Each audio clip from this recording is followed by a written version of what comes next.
ឆ្លើយតបទៅសំណួរបោះសើដែលគាត់ចង់ផ្គុំថ្ងៃខែឆ្នាំចូលគ្នាបាទយើងមានថ្ងៃខែឆ្នាំមាន3បាទនៅ cell ផ្សេងៗគ្នាបន្តមកយើងចង់ផ្គុំចូលមួយ cell តែមួយបាទបន្តមកទៀតយើងចង់បបែកយើងមានការបកឆែតមួយអញ្ចឹងហើយយើងចង់បបែកថ្ងៃផ្សេងខែផ្សេងឆ្នាំផ្សេងយើងធ្វើបានបាទក្នុងកម្មវិធី Excel អញ្ចឹងអ្នកទាំងអ្នកអាចតាមដានវីដេអូនេះបាន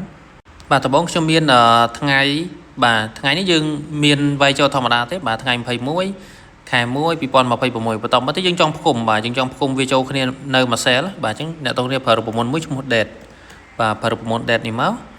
បាទបន្តមកទៀតយើង select បាទ syntax របស់គេប្រាប់ថា year មែនទេយើង select យក year សិនណាឆ្នាំអញ្ចឹងយើងទៅចុចលើតម្លៃឆ្នាំមកបាទក្បៀស1 year ហើយខែបាទម៉ាន់ខែ1ក្បៀសមួយទៀតថ្ងៃបាទចុចលើថ្ងៃហើយបិទវងកញ្ចក់ enter មកបាទអញ្ចឹងយើងបានតម្រង់តែមួយបាទឃើញទេវាផ្គុំចូលគ្នាបាទយកថ្ងៃខែឆ្នាំផ្សេងគ្នាមកផ្គុំបាទនៅតែមួយ cell ទេឥឡូវយកដល់វគ្គយើងត្រូវ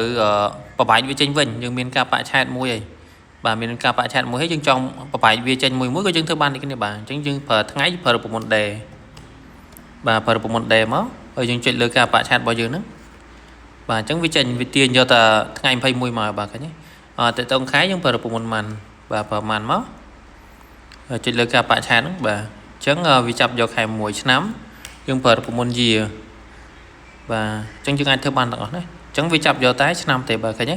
អូខេអញ្ចឹងសរុបមកវិញគឺនៅក្នុង Excel យើងធ្វើបានណាបាទចង់ផ្គុំចូលគ្នាក៏បានហើយយើងចង់បបែកចេញមកវិញក៏បានដែរបាទដោយគេមានរូបមន្តស្រាប់បាទអញ្ចឹងមានតែប៉ុណ្្នឹងទេបាទសូមអរគុណ